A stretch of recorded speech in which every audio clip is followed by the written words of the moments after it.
बोलते हैं 80 की स्पीड में मैटर को कोशिश करेंगे कि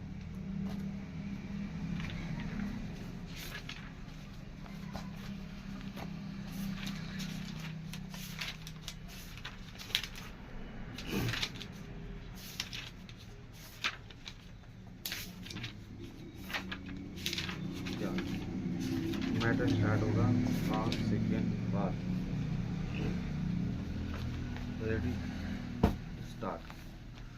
सभापति महोदय, मैं रक्षा मंत्रालय की मांगों का समर्थन करने के लिए खड़ा हुआ हूँ। वर्तमान घटनाओं से पता चलता है कि संसार का हर देश अपनी सुरक्षा के बारे में चिंतित है और उसके लिए हर प्रयत्न कर रहा है।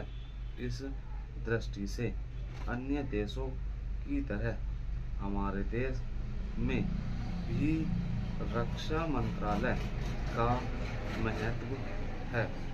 मुझे इस बात की खुशी है कि जहां अन्य मंत्रालयों की उनके पिछले साल के कामों के बारे में काफ़ी आलोचना हुई है, वहाँ इस मंत्रालय की कम आलोचना हुई है।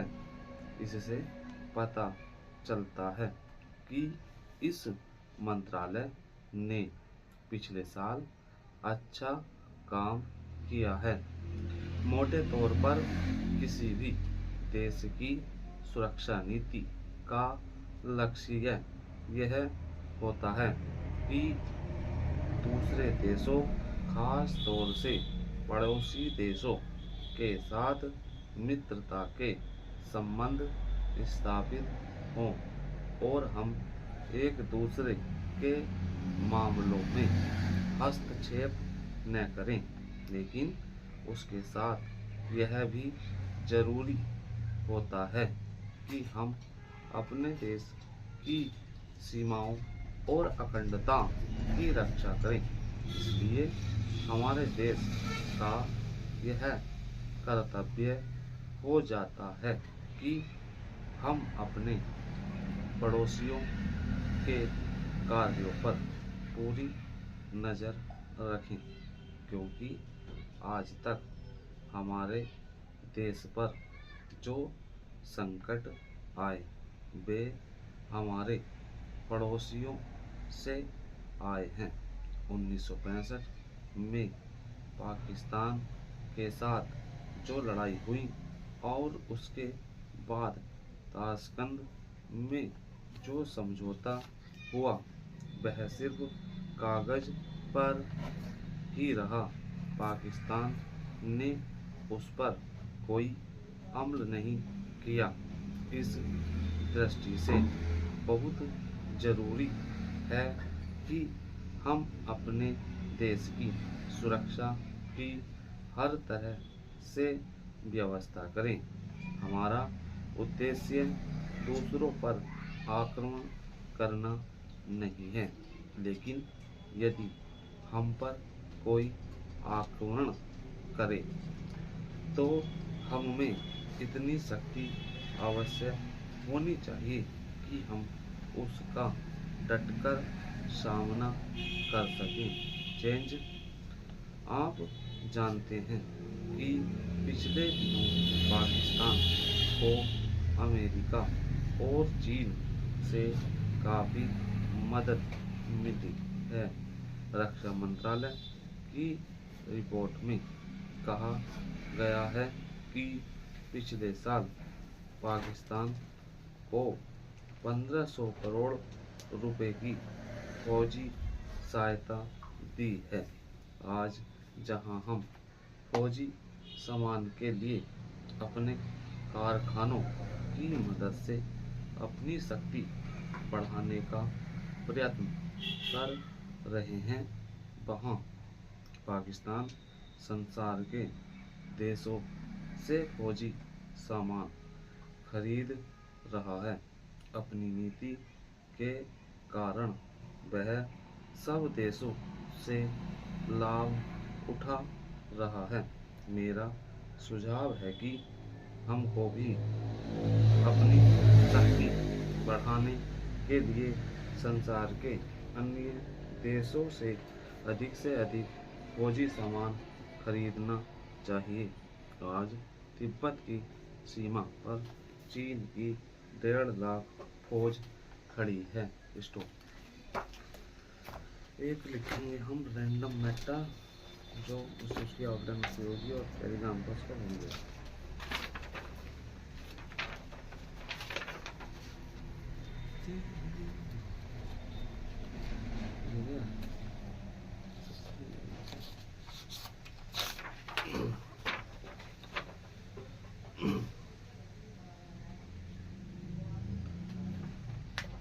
Ready start. अमेरिकी राष्ट्रपति डोनाल्ड ट्रंप का अराजक व्यवहार अपनी हदें पार करता जा रहा है। अपनी बचकानी हरकतों के साथ ऐसी टिप्पणियां भी कर रहे हैं जो अनेक उनके साथ साथ अमेरिका की भी फजीहत का कारण बन रही हैं। वे पूरी दुनिया और यहाँ तक कि अपने मित्र राष्ट्रों के बीच भी आलोचना, निंदा और उपहास का पात्र बन गए हैं। इसके बावजूद उनके विचित्र व्यवहार पर कोई लगाम लगती नहीं दिख रही है। पिछले दिनों उन्होंने नॉर्वे के प्रधानमंत्री को पत्र लिखकर कहा कि 8 से अधिक युद्ध रोकने पर भी उन्हें नोबेल पुरस्कार नहीं दिया गया, इसलिए अब शांति उनकी जिम्मेदारी नहीं। नोबेल शांति पुरस्कार नॉर्वे की संसद की ओर से नियुक्त समिति की ओर से दिया जाता है। इसका मतलब नहीं कि नॉर्वे सरकार जिसे चाहे उसे यह पुरस्कार दे दे, लेकिन भला ट्रंप को इस सब से क्या मतलब? वे नोबेल शांति पुरस्कार पाने के पहले भी अधिकारी नहीं थे और वेनेजुएला पर हमला करके उसके राष्ट्रपति का अपहरण करने के बाद तो वे इस पुरस्कार के लिए पूरी तौर पर अयोग्य हो गए। उन्हें केवल वेनेजुएला पर हमला करने से ही चैन नहीं मिला। सैन्य दृष्टि से इस कमजोर देश पर हमला कर वहां कठपुतली सरकार कायम करने के बाद वे शर्म, संकोच और अंतर्राष्ट्रीय नियम कानूनों का धता बताकर डेनमार्क के स्वायत्तशासी क्षेत्र ग्रीनलैंड पर कब्जा करने के लिए उतावले हो उठे हैं। इसके लिए वे यूरोपीय देशों को धमकाने से भी बाज नहीं आ रहे हैं। वे उन पर टैरिफ लगाने और ग्रीनलैंड को हासिल न करने तक उसे बढ़ाते जाने की धमकी दे रहे हैं। एक समय अमेरिकी राष्ट्रपति दुनिया के दरोगा की तरह व्यवहार किया करते थे। ट्रंप उनसे आगे निकलकर बिगड़ैल और अहंकारी दरोगा की तरह व्यवहार कर रहे हैं। गत दिवस उन्होंने अपने कक्ष की एक फोटो जारी की, जिसकी दीवार पर लगे मानचित्र में वेनेजुएला और ग्रीनलैंड के साथ कनाडा को भी अमेरिकी क्षेत्र में दिखाया गया। इस छिछलेपन की पराकाष्ठा ही कहा जाएगा। पिछले दिनों उन्होंने फलस्तीनी क्षेत्र गाजा के लिए एक योजना पेश की। इसके लिए उन्होंने जिस शांति निकाय को गठित किया उसमें भारत समेत कई देशों को शामिल होने का निमंत्रण दिया। जब फ्रांसीसी राष्ट्रपति ने इसका सदस्य बनने से इनकार किया तो उन्होंने फ्रांस से आयात होने वाली वाइन और शैंपेन पर 200% टैरिफ लगाने की धमकी दे दी। उनकी टैरिफ नीति से भारत समेत दुनिया के अधिकांश देश पीड़ित हैं।